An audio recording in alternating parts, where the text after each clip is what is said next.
Өнөөдөр та бүхэнтэй сүнслэг ертөнцийг харцгаая гэсэн сэдвээр сүнслэг ертөнцийг зөв харж, Бурхны хүслийн талаар дахин эргцүүлэн бодоход энэ цаг мөчийг зориулъя. Хүмүүс аливааг эргцүүлэн бодохдоо аз жаргал эсвэл айдас, бусад олон сэтгэл хөдлөлийг мэдрэх үе байдаг. Гэсэн ч энэ бүхэн нүдэнд харагддаг махан биеийн ертөнцийн зүйлс гарт баригдах мэт санагддаг бол сүнслэг ертөнцийн зүйлс тодорхойгүй. Баттай бус гэд бодчихдог болохоор үзэгдэх ертөнцөөс үл үзэгдэх ертөнцийн талаарх найдвар хамаагүй бага байх нь бий.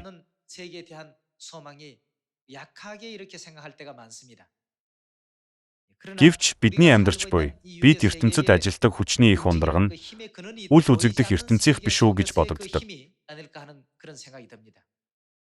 Сүнслэг ертөнцийн хүч байхгүйгээр махан биеийн ертөнц хизээч оршин тогтнох боломжгүй. Дэлхий дээрх хүмүүсийн олон сургаалт зөвлөл сургаалаар дамжуулан бид үл үзэгдэх ертөнцийн зүйлс үнэхээр оршин тогтнодог гэдгийг ойлгож болохоор байдаг. Би Тиméний мөрний тухай ярьж байснаа санаж байна.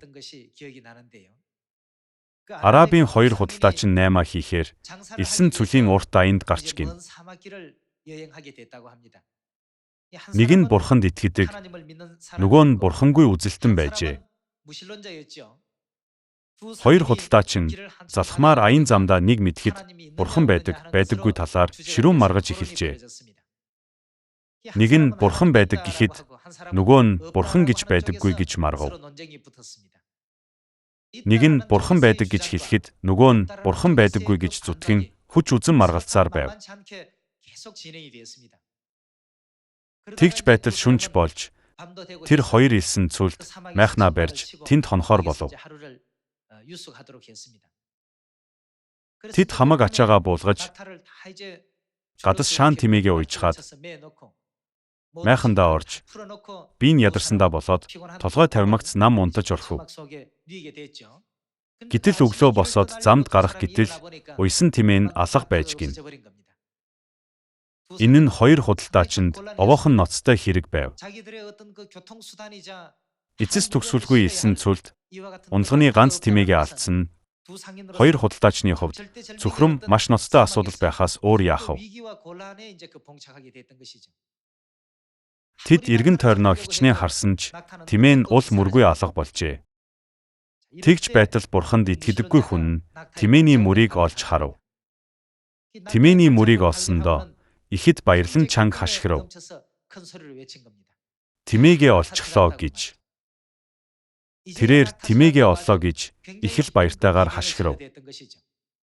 Тэгэхэд нь бурханд итгэдэг худалдаачин ирээд Тимээ хаана байна гэж асуув. Энэ мөрийг нь харлаа гэж тэр хариулав. Юу яриад байгаа юм бэ? Энэ чинь мөр болохоос Тимээ биш биз дээ. Мөрөөр нь хөөгөөд явбал Тимээгээ гарцаагүй олно гэдгийг 3 настай хүүхэд ч мэдэх байхад яагаад зөрүүдлээд байгаа юм бэ? Тэгэхэд бурханд итгэдэг худалдаачин нь ингэж хэлв. Чи нүдэнд харагдахгүй байгаа Тимээг мөрийг нь л хараад байгаа гэдэгт итгэж байна. Тэгтэл одоо энд тэндгүй бурханы мөр байхад яахаараа бурханд итгэж чаддаггүй билээ. Тиméний мөр нь Тимээ байгааг нь нотлохоо. Бурханы уул мөр нь бурхан оршин байдгийг зааж өгдөг юм. Тэгтэл бурханы уул мөрөөр бурхан оршин байдаг гэдэгт яагаад итгэж чаддаггүй байна аа гэв. Тэднийг ийн ярилцах зуур өглөөний нар зүүн зүгт мандав. Харалтаа энэ бол бурханы хөлийн мөр гэж тэр хэлв. Бид эргэн тойрноо харвал энэ үл үзэгдэх ертөнцид итгэдэггүй хүмүүс дэндүү олон байдаг. Материаллык үзлийг чухалчилдаг хүмүүсийн хувьд үл үзэгдэх даалт ертөнц тэдний зүрх сэтгэлд харагдахгүй. Тиймээс л тэд итгэдэггүй. Тэдэнд үнэмшилгүй мэд санагддаг тул эцэст нь тэд итгэлтэй байж чадахгүй. Бид энэ бүх асуудлын талаар бодох юм бол Арабын худалдаачин Тимээ байгаа гэдгийг хөлийн мөрөөр нь л хүлээн зөвшөөрсөн шиг өнөө үед бидний эргэн тойронд бурханы иймэрхүү уул мөр маш олон байдаг. Тэнгэрийн хаанчлал таам байдаг гэдгийг Бурхны оршихуйг харуулсан тоо томшгүй олон уул мөрийг өдөр тутмын амьдралдаа бид мэдрээд амьдарч байна. Гэхдээ бид эдгээрийг анзаарахгүй зүгээр өнгөрөөчихдөг.